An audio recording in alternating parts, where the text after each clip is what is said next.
এর আগে বাংলাদেশে যত গণভোট হয়েছে সবসময় সরকার একটা পক্ষ নিয়েছে। গণভোটের মাধ্যমে কোনো নতুন সরকার গঠিত হয় না। এই গণভোটটা কিসের? দেখেন, আমরা দায়িত্ব নেওয়ার পর থেকে বলেছে আমাদের প্রধান কাজ তিনটা: সংস্কার, বিচার, নির্বাচন। ঠিক আছে? এখন আমরা তো সবসময় সংস্কারের পক্ষে অ্যাডভোকেসি করেছি না? এই যে আপনার জাতীয় ঐক্যমত্য কমিশন গঠন, জুলাই চার্টার প্রণয়ন, সব তো সরকারি উদ্যোগেই হয়েছে। তা আমরা মনে করি গণ অভ্যুত্থানের অন্যতম প্রত্যাশা হচ্ছে সংস্কার। এখন আমরা এখানে সংস্কারের পক্ষে বলছি। আমরা কি এরপর সরকারে থাকবো? আমরা তো থাকবো না। আমরা সংস্কারের পক্ষে বলছি। এখন আপনি আইনের বিভিন্ন রকম ব্যাখ্যা দিতে পারেন, কিন্তু আইনের ইন্টারপ্রিটেশনে একটা অনেক বড় ব্যাখ্যা হচ্ছে আলটিমেট আপনার উদ্দেশ্যটা কি। উদ্দেশ্য কি জনকল্যাণ, জনগণের স্বার্থ, রাষ্ট্রের স্বার্থ? আমরা সেটার পক্ষে দাঁড়িয়েছি। আমরা কিন্তু কোনো দলের পক্ষে দাঁড়াই নাই। কারণ আপনি দেখবেন সব দলই সংস্কারের কথা বলেছে। সব দল সংস্কার, যারা এই সংলাপে অংশ নিচ্ছে সবাই সংস্কারের কথা বলেছে। পদ্ধতিগত পার্থক্য আছে, কিন্তু কেউ বলে নাই সংস্কার না। এবং আপনারা যদি ভালো করে লক্ষ্য করেন, আপনারা পত্রপত্রিকায় রাজনৈতিক দলগুলোর মতভেদের কথা অনেক এনেছেন। আমি তো খুবই কম মতভেদ দেখি, খুবই কম মতভেদ দেখি। প্রক্রিয়াগত পার্থক্য আছে কিছু, সবাই সংস্কারের পক্ষে। এখন আপনার যদি আমরা যে গণভোটের পক্ষে যে প্রচারণা চালাচ্ছি, এটা সংস্কারের প্রতি যে আমাদের কমিটমেন্ট, সেই কমিটমেন্ট থেকে করা হয়েছে।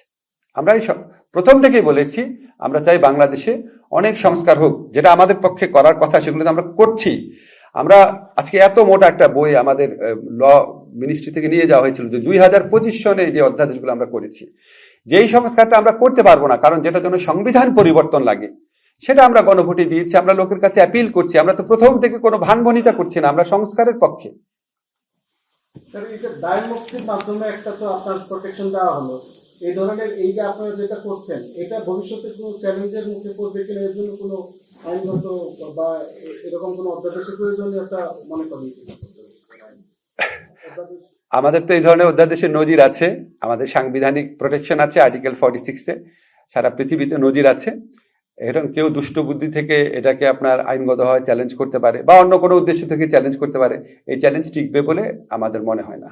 গতকালকে বিএনপির পক্ষ থেকে আনুষ্ঠানিকভাবে একটা অভিযোগ করা হয়েছে যে পোস্টাল ব্যালটের যেই এই প্রশ্নটা নির্বাচন কমিশন করেন প্লিজ। হ্যাঁ, আমাদের স্ট্রিক্টলি পেরিফেরি নির্ধারণ করে দেওয়া আছে। এখন শেষ সময়, আমরা আমাদের এখতিয়ারের বাইরে কথা বলবো না।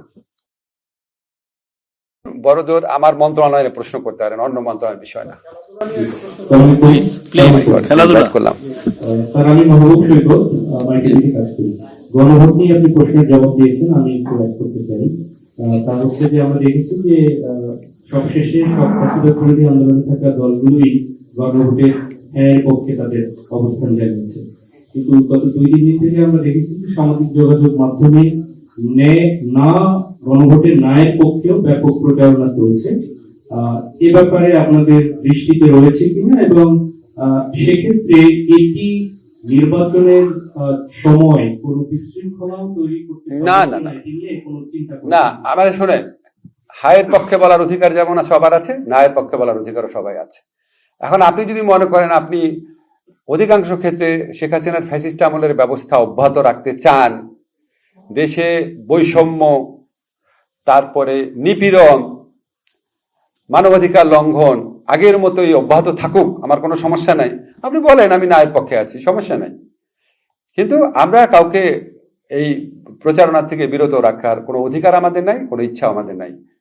আমরা মনে করি যে এটা মানুষের বিবেকবোধের ব্যাপার। 15 বছর আপনারা দেখেছেন শাসনতান্ত্রিক সংস্কার না হলে কি অবস্থা হতে পারে, এটা আপনাদের ব্যাপার।